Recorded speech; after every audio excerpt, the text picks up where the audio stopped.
Judul khotbah saya hari ini adalah nyaman dalam keheningan. Kenapa saya pakai judul ini? Karena sadar atau tidak sadar ada banyak dari kita yang tidak nyaman dalam keheningan. Ada banyak dari kita yang nggak suka keheningan, nggak suka diam. Kenapa? Karena kita hidup di sebuah zaman yang bising, hidup di sebuah zaman yang begitu sibuk. Banyak suara, informasi, dan entertainment yang disajikan di sekitar kita. Kita nggak nyaman dalam keheningan karena kita terbiasa dengan suara yang bising. Dengan informasi, entertainment, dan lain sebagainya. Tersedia semua. Netflix tersedia, ya kan? HBO tersedia, Disney tersedia. Sehingga apa? Sehingga kita ini jadi orang-orang yang kehilangan atau susah fokus kepada Allah. Sulit. Gak bisa fokus sama Tuhan. Kenapa ya? Karena begitu banyak hal yang disajikan. Entah itu kejadian dunia, entah itu entertainment, entah apapun juga, semuanya ada di sini. Di handphone kita. Betul nggak? Halo? Susah fokus sama Tuhan. Susah fokus untuk diam dan menikmati Tuhan. Kalau ada satu hal yang paling sulit kita punyai di zaman sekarang ini adalah fokus. Dulu kalau saudara hidup di zaman TV tabung, ya kan, masih ada yang namanya iklan, betul? Saudara nonton sinetron zaman itu, kalau iklan apa yang saudara lakukan? Saudara ganti ke channel lain untuk cari, atau hanya saya saja? Sama kan? Itu masih skipnya beberapa menit. Kita masih setia nunggu satu film itu. Bayangkan sekarang di dunia digital yang begitu cepat kita bisa nonton satu film nggak terjeda sama iklan. Halo? Tapi apa yang kita lakukan? Kita skip filmnya sesuai dengan yang kita mau. Jarang kita menyelesaikan filmnya itu fokus gitu kan. Atau hanya saya saja? Wah ini monoton, bosan, skip langsung gitu kan. Semua ada di kendali kita sekarang. Kita nggak kenti nunggu gitu, nggak kenti. Kanti, salah ya. Kanti itu bukan tempat jualan makanan. Oh itu kantin ya. Ada penelitian yang membuktikan saudara, ikan koki itu hanya bisa fokus menatap atau diam gitu, fokus kepada satu hal itu 9 detik. 1, 2, 3, 4, 5, 9. Kelamaan kalau ngitung sampai 9. 9 detik itu lama atau sedikit? Lama atau sebentar? Sebentar. Tapi penelitian Microsoft di dunia zaman sekarang, fokusnya manusia itu hanya bisa 8 detik. Jangan berarti kita ini lebih parah daripada ikan koki. Itu kita lebih parah. Kita lebih kalah 1 detik dari ikan koki. Walaupun penelitian ini nggak bisa kita pegang sepenuhnya, tetapi ini adalah peringatan buat kita dan make sense bahwa hidup di zaman sekarang ini sulit untuk fokus. Bahkan saudara memandang saya kelihatannya fokus gini, pikiran saudara sudah lari kemana-mana ini. Saya lihat ada pentol bakso, saya lihat ada lapangan badminton, saya lihat ada cicilan ke 1 ke 2, ya kan? Sulit untuk fokus. Dulu kita masih punya waktu-waktu tunggu.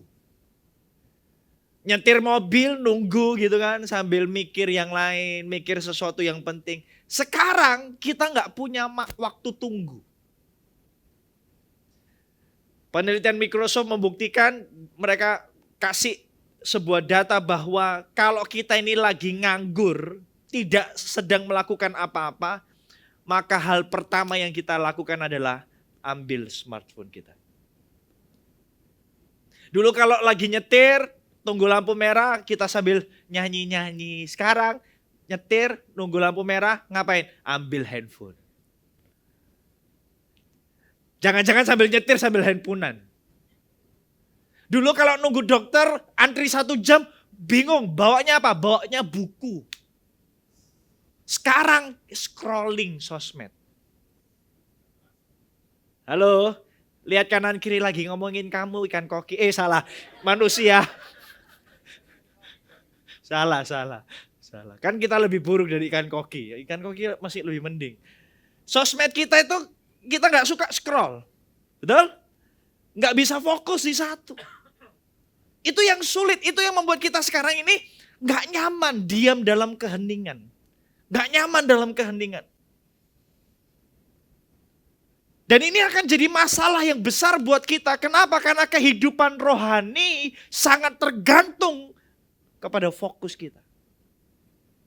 Kita gak akan pernah bisa punya spiritual lifestyle, kita gak akan pernah punya kehidupan rohani yang kuat kalau kita gak bisa fokus.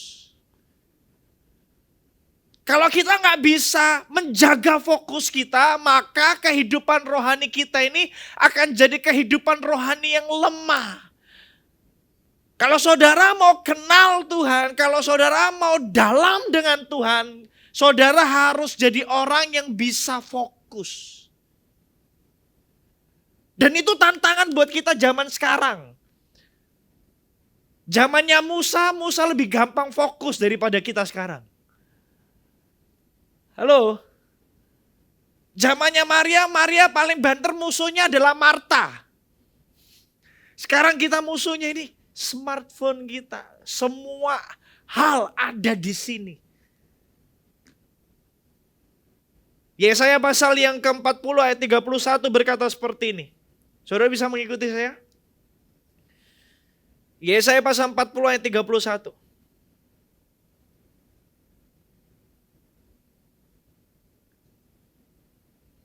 Kenapa fokus itu penting? Lihat ini. Tetapi orang-orang yang apa? Menanti-nantikan Tuhan mendapat kekuatan baru. Mereka seumpama Raja Wali yang naik terbang dengan kekuatan sayapnya. Mereka berlari dan tidak menjadi lesu. Mereka berjalan dan tidak menjadi lelah. Menanti-nantikan Tuhan. Orang-orang yang menanti-nantikan Tuhan. Apa? Mendapat apa? Kekuatan baru.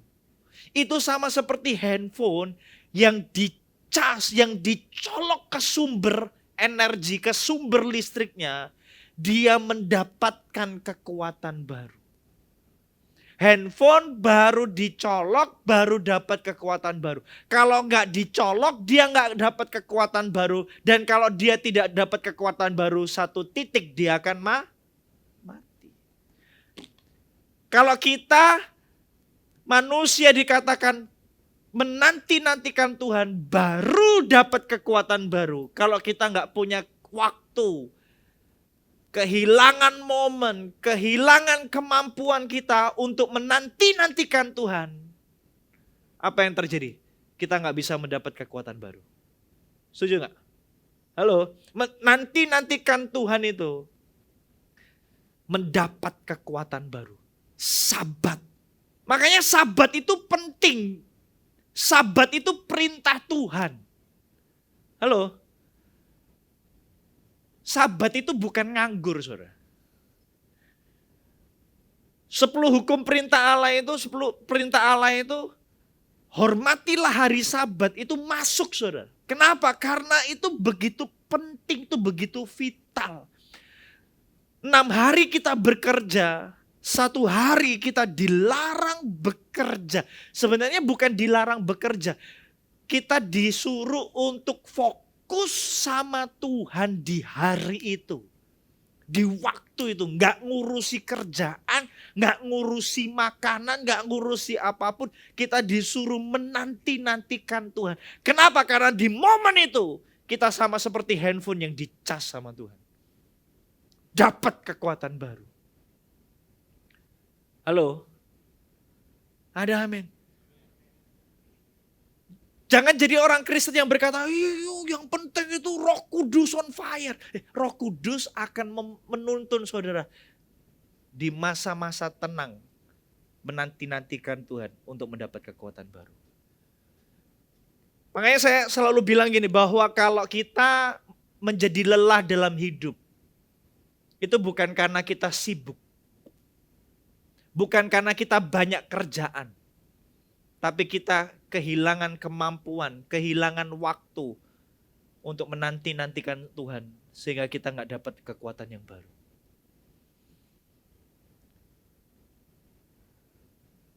Alkitab berkata bahwa iblis datang untuk membunuh kita.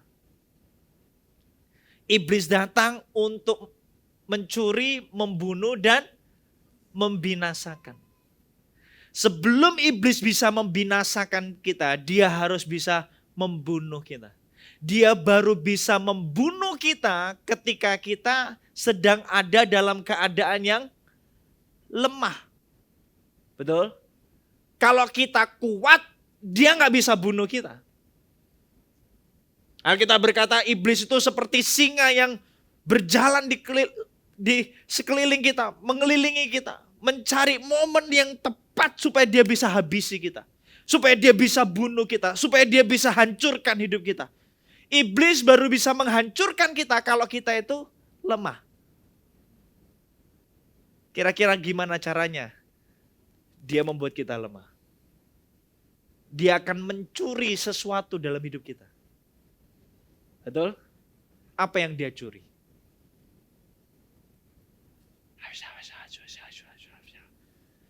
Apa yang iblis akan curi? Saudara bisa mengikuti saya? Iblis datang untuk mencuri, membunuh, dan membinasakan. Kalau dia mau bunuh kita, dia mau hancurkan kita, dia harus buat kita itu lemah. Apa yang iblis mau curi sehingga kita menjadi lemah? Hah? Kekuatan kita. Dia curi kekuatan kita. Oh ya, sudah ada ini. Tak pikir pinter. Ya. Dia mencuri kekuatan kita. Gimana caranya dia mencuri kekuatan kita? Nah, ini tunjukkan kepandaian saudara. Bagaimana iblis mencuri kekuatan kita? Mengalihkan fokus. Nanti pulang dapat sepeda Gojo. Kenapa? Karena kalau iblis berhasil mengalihkan fokus kita sehingga kita kehilangan waktu untuk menanti-nantikan Tuhan, kita tidak mendapat kekuatan baru dan kita akhirnya menjadi lemah. Makanya strategi utama iblis adalah mencuri waktu dan fokus kita untuk menanti-nantikan Tuhan. Itu yang iblis akan curi. Dengan semua kesibukan, dengan semua pemikiran, dengan semua entertainment itu, iblis akan alihkan fokus kita. Nah, pertanyaan selanjutnya, gimana caranya iblis melakukan strateginya untuk mencuri itu? Untuk mencuri kemampuan menanti-nantikan Tuhan yang kita punya. Iblis akan pakai yang namanya dua hal ini. External noise dan internal noise. Kebisingan eksternal, kebisingan yang ada di luar, dan kebisingan yang ada di dalam. Kesibukan yang ada di luar, External noise, kebisingan yang di luar dan kebisingan yang ada di dalam. Saudara bisa mengikuti saya? Saudara bisa melihat alurnya? Dua hal ini, external noise dan internal noise. Ada orang-orang yang nganggur. Nggak ngapa-ngapain sih, tapi yang di dalam sibuk. Tapi sebelum bahas itu, kita lihat kehidupan Tuhan Yesus yang bagaimana caranya Tuhan Yesus mengalahkan external noise. Kebisingan yang ada di luar. Sebenarnya hal ini lebih gampang, saudara. Kita mulai dengan yang lebih gampang dulu. Mau? Bagaimana kita menang dari strategi iblis yang pertama ini? Mengecilkan external noise kita. Kan di luar ini ada begitu banyak suara. Tapi masalahnya tidak semua suara perlu saudara dengar. Setuju? Gampang. Untuk external noise itu gampang. Saudara nggak perlu matikan yang di luar sana. Saudara tinggal mengalihkan fokus saudara. Itu cara mematikannya. Lukas pasal 5 ayat 15 dan 16 berkata seperti ini. Coba. Cerita tentang Tuhan Yesus. Lukas pasal 5 ayat 15 dan 16. Apa yang Yesus lakukan untuk mengecilkan external noise itu? Ketemu? Tetapi kabar tentang Yesus makin jauh tersiar. Dan datanglah orang banyak apa? Berbondong-bondong kepadanya untuk mendengar dia dan untuk disembuhkan dari penyakit mereka. Bahasa zaman sekarangnya ayat 15 ini, Yesus sedang viral. Halo? Betul? Lagi naik daun nih. Tuhan Yesus lagi dicari banyak orang. Semua orang berbondong-bondong datang kepada Yesus. Lagi terkenal-terkenalnya. Lagi hype-hype-nya. Kalau saya jadi Yesus mungkin lagi happy tuh. Viral men. Follower saya banyak. Sekali posting Instagram, hitungan detik ratusan ribu yang like. Saudara mau? Gak ada yang mau, rohani semua kelihatannya. Harusnya hari itu Yesus meresponinya dengan sukacita. Wah, inilah tujuan aku dipanggil. Inilah tujuan aku ada di dunia ini untuk melayani mereka. Let's go, gitu kan. Just do it, gitu kan. Harusnya kan gitu. Tapi apa yang Yesus lakukan? Apa yang Yesus lakukan? Ayat 16. Akan tetapi, kata akan tetapi itu adalah kebalikan. Enggak sejalan. Seharusnya kalau ini sejalan, caranya adalah maka Yesus, kata maka itu artinya sejalan. Saudara ngerti maksudnya? Akan tetapi ini kondisi yang berkebalikan. Ini respon yang berkebalikan. Lagi viral, lagi terkenal, banyak orang berbondong-bondong datang kepada Tuhan Yesus. Akan tetapi ia mengundurkan diri ke tempat-tempat yang garis bawahi kata sunyi itu. Ke tempat-tempat yang sunyi dan gak ikutin arusnya, gak ikutin hype-nya, saudara. Yesus mengundurkan diri dan berdoa. Yesus punya momen sabatnya sama Bapa. Nah, pertanyaan gini, kalau Yesus saja yang adalah juru selamat kita, yang adalah guru kita, punya disiplin untuk mundur, pergi ke tempat sunyi dan berdoa, apalagi kita. Saya dengar ada banyak orang ngomong gini, loh Pak, saya ini rohaninya sudah level tinggi Pak. Saya bisa masak sambil berdoa Pak. Saya bisa khotbah sambil berdoa Pak. Saya bisa kerja sambil berdoa. Saya bisa nonton Netflix Pak sambil berdoa. Wih, saya sebut saudara lebih sakti dari Tuhan Yesus. Kenapa? Karena Tuhan Yesus saja meninggalkan pelayanannya yang lagi hype. Cari tempat sunyi berdoa. Lah kok kita bisa nonton film sambil doa? Kan berarti kita ini lebih sakti dari Tuhan Yesus. Halo? Saudara bisa ngerti maksud saya? Enggak bisa saudara, enggak bisa. Kalau Yesus saja juru selamat kita punya disiplin untuk mengundurkan diri. Cari waktu, cari momen, cari tempat, cari suasana yang tenang untuk dia berdoa fokus sama Tuhan.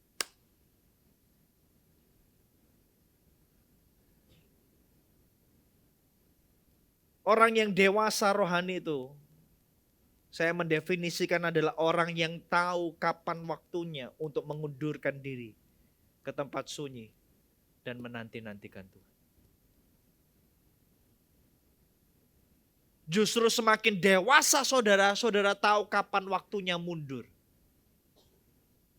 Halo? Gak maju tak gendar gitu. Gak semua kesempatan yang tersedia di depan saudara bisa saudara ambil. Gak semua pintu yang terbuka di depan saudara, saudara bisa ambil. Gak semua yang kelihatannya baik dan rohani perlu saudara ikuti. Bahkan Yesus meninggalkan pelayanan yang kelihatannya baik untuk mundur. Karena dia tahu di tempat sunyi itu, waktu dia menanti-nantikan Tuhan, dia mendapat kekuatan baru. Dia punya disiplin. Orang yang dewasa adalah orang yang punya disiplin rohani untuk mundur. Menanti-nantikan Tuhan. Nyaman dalam keheningan.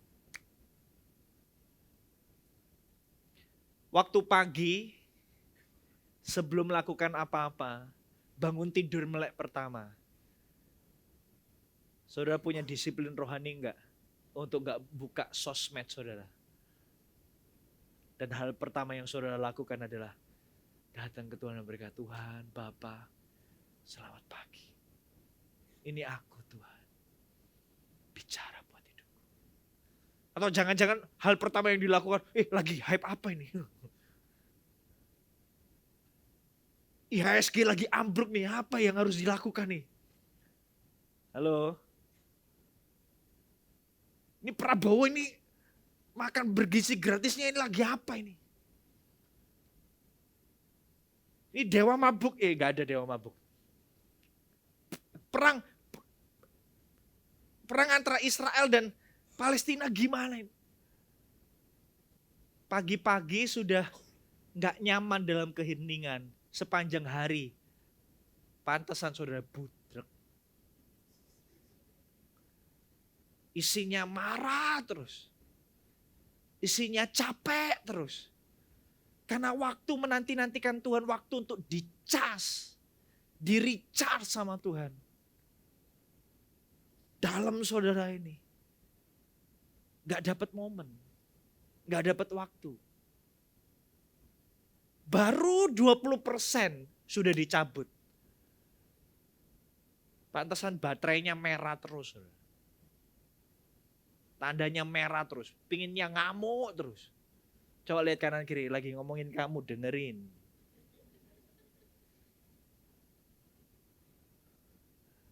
Halo, saudara gak butuh healing untuk di-recharge, dengar ini Bebek. Percuma kalau healing, tapi saudara gak nyaman dalam keheningan. Percuma kalau pergi ke Bali, tapi bangun tidur pertama langsung handphone. Percaya saya, saudara gak akan dapat kekuatan baru. Alkitab gak pernah ngomong, saudara pergi liburan supaya dapat kekuatan baru. Saudara menanti-nantikan Tuhan baru dapat kekuatan baru. Jadi sekalipun gak liburan tapi menanti-nantikan Tuhan, dapat gak kekuatan baru? Dapat. Itu hiburan untuk yang gak liburan. Tapi sekalipun saudara liburan, tapi kalau gak menanti-nantikan Tuhan, pulang budreg gak? Budreg. Orang liburanku itu enggak membuat saudara segar, percaya saya. Ada banyak orang pulang liburan justru tambah letih lesu dan berbeban berat. Kenapa? Cicilannya tambah banyak.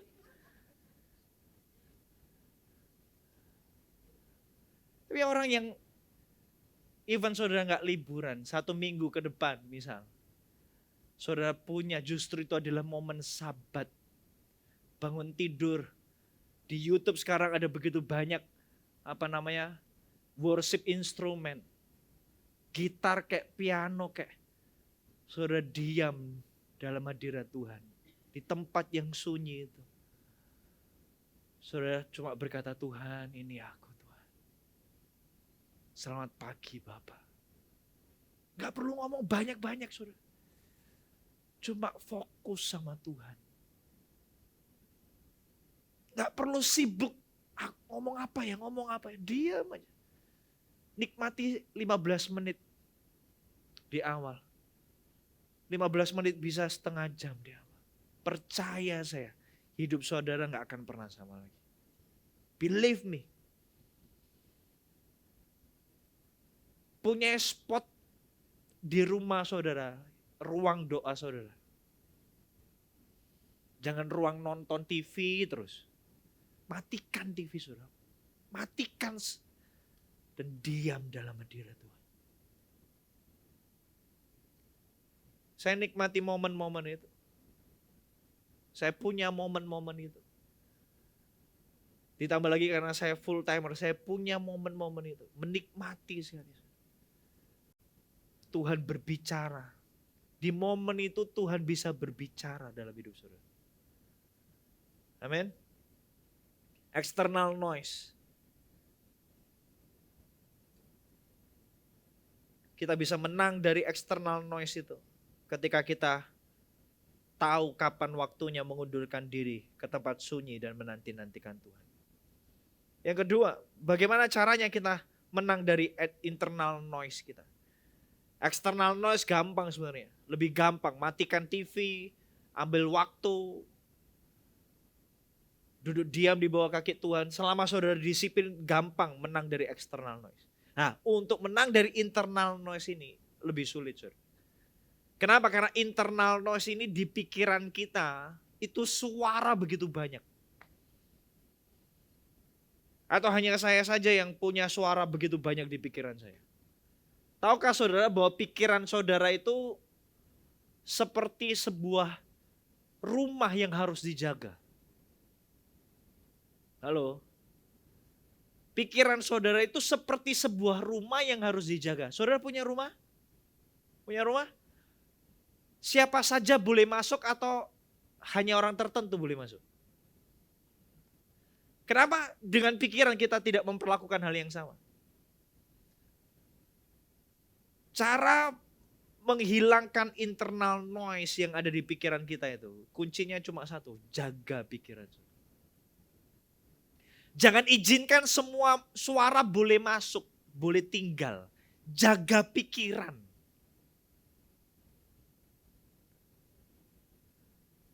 Ini rumah, ini adalah rumah. Kalau misalnya ada pikiran atau ada entah itu pikiran negatif atau gosip yang masuk. Mau masuk sih. Saudara jaga gak? Atau jangan-jangan dia bahasa Surabaya yang bludus mau. Dan saudara biarkan untuk diam di pikiran saudara. Tahu gak Pak Lukas itu? Kemarin jatuh dalam dosa. Tiba-tiba bisa mikir gitu. Atau jangan-jangan ada pikiran gini. Ini lagi krisis nih. Halo? Kabur aja dulu nih. Atau jangan-jangan ada pikiran yang gini. Gereja Mawar Sharon Surabaya ini gak kemana-mana. Mau kemana saudara? Gak jelas. Atau jangan-jangan gini, lihat ada orang lagi ngomong berdua, ya toh. Terus lihat saudara, ada pikiran gini, lagi gosipin kamu itu. Pikiran negatif nih masuk. Saudara izinkan Atau saudara usir? Usir. Ngomongnya gampang, lakukannya sulit. Kenapa? Karena kita nggak disiplin untuk menjaga pikiran apa yang masuk dan tinggal di hidup kita. Halo? Pikiran kita ini medan peperangan, saudara. Ada begitu banyak suara yang mungkin akan muncul di pikiran kita.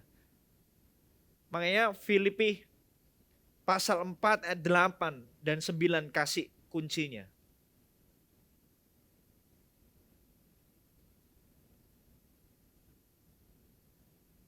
Ini cara ngujinya. Jadi akhirnya saudara-saudara, apa yang kita izinkan masuk? Semua yang benar.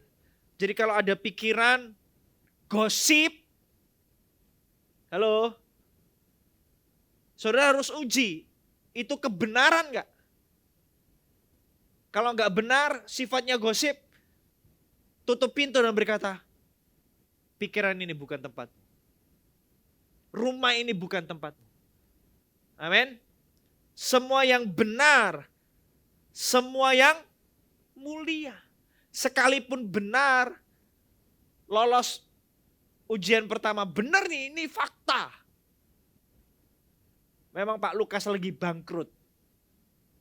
Misal, jangan doakan saya. Tapi mulia enggak? Sekalipun benar, tapi enggak mulia, jangan boleh masuk, saudara. Semua yang adil. Kebencian adil enggak? Halo? Kalau kita lagi enggak suka sama seseorang, kita itu akan bukan jadi orang yang adil. Karena penilaian kita akan jadi subjektif. Kalau saudara nggak suka sama saya, saudara nggak akan adil sama saya. Benci aku lihat mukanya Pak Lukas tuh. Walaupun saya itu bisa manis di depan saudara. Munafik. Nggak adil pikiran saudara. Kenapa? Karena benci. Negative thinking itu adil nggak? Adil. Adil itu artinya objektif. Adil itu artinya memang saudara memperlakukan orang atau menilai orang dengan tepat. Gak berlebihan dan tidak, bukan berkekurangan, tidak negatif. Semua yang suci. Iri sama mobilnya orang lain, suci enggak? Menginginkan miliknya orang lain, entah itu pasangannya, entah itu hartanya, entah itu pekerjaannya, entah apapun juga, entah liburannya. Suci enggak? Enggak suci. Jadi jangan izinkan masuk. Semua yang apa? Manis. Pikirkan yang manis. Ini bukan gula, saudara. Halo? Ini bukan gula. Kekecewaan itu manis gak? Jangan izinkan kekecewaan bertata di pikiran saudara. Saya tahu ada begitu banyak hal dalam hidup ini yang mungkin mengecewakan kita. Kita sudah punya ekspektasi, tapi ekspektasi kita tidak terpenuhi, kita jadi kecewa. Tapi pikiran yang membuat kita kecewa itu, jangan pikirkan. Kenapa? Karena tidak manis. Amin. Satu lagi apa? Yang sedap didengar. Semua yang disebut kebajikan dan patut dipuji. Apa? Pikirkanlah semuanya itu. Matikan internal noise saudara dengan menguji semuanya, bahwa semua yang benar, semua yang mulia, semua yang adil, semua yang suci, semua yang manis, semua yang sedap didengar, semua yang disebut kebajikan dan patut dipuji. Pikirkan semuanya itu. Semua yang bukan termasuk dalam daftar ini, Jangan izinkan masuk dalam pikiran saudara. Maka apa yang terjadi? Dan apa yang telah kamu pelajari, dan apa yang telah kamu terima, dan apa yang telah kamu dengar, dan apa yang telah kamu lihat padaku, lakukanlah itu. Maka ini yang akan terjadi. Allah sumber damai sejahtera akan menyertai kamu. Kalau kamu jaga pikiranmu dengan begitu sungguh-sungguh, sama seperti kamu menjaga rumahmu, nggak sembarangan orang boleh masuk. Kamu seleksi betul-betul apa yang kamu pikirkan, maka Allah sumber damai sejahteramu akan menyertaimu. Dengan kata lain, saudara akan menikmati damai sejahteranya. Saudara akan menikmati Allah yang merupakan sumber damai sejahtera saudara. Tinggal dalam hidup saudara. Hati saudara itu damai. Dan kalau saudara damai, saudara tenang, maka saudara dapat berdoa. Alkitab berkata, jadilah tenang supaya kamu dapat berdoa. Kalau saudara enggak jaga pikiran saudara, saudara gundah gulana terus, bingung terus, khawatir terus, negatif terus. Resesi, mati aku. Mati sungguhan saudara. Halo? Benci terus.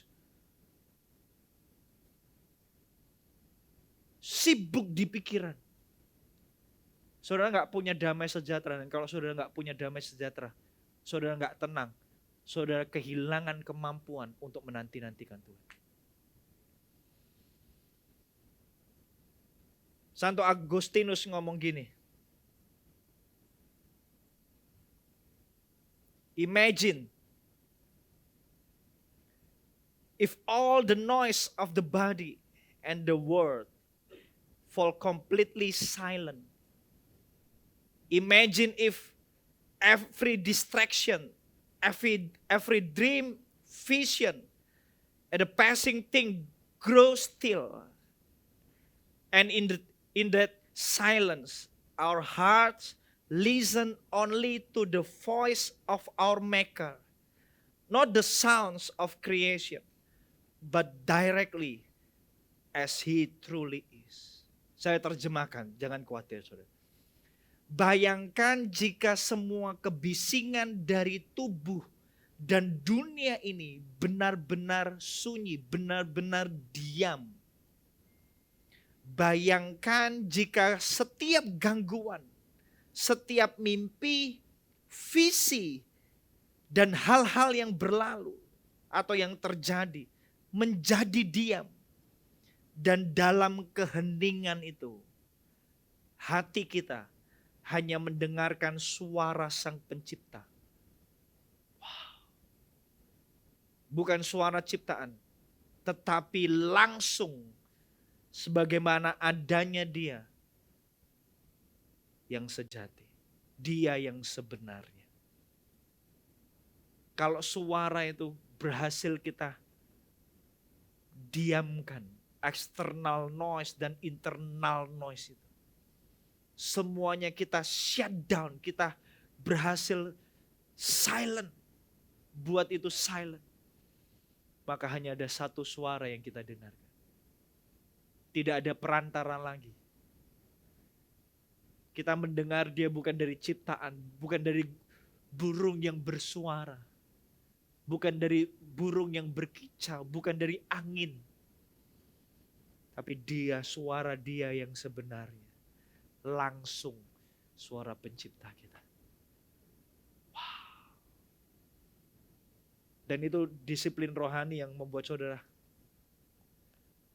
akan mendapat kekuatan baru. Ketika semua suara berhasil kita buat hening, kita hanya mendengarkan satu suara. Suaranya sendiri. Amin. Pantas Alkitab berkata, orang-orang yang menanti-nantikan Tuhan akan mendapat kekuatan baru. Dia akan seperti Raja Wali yang terbang tinggi. Dia akan berlari dan tidak menjadi lemah.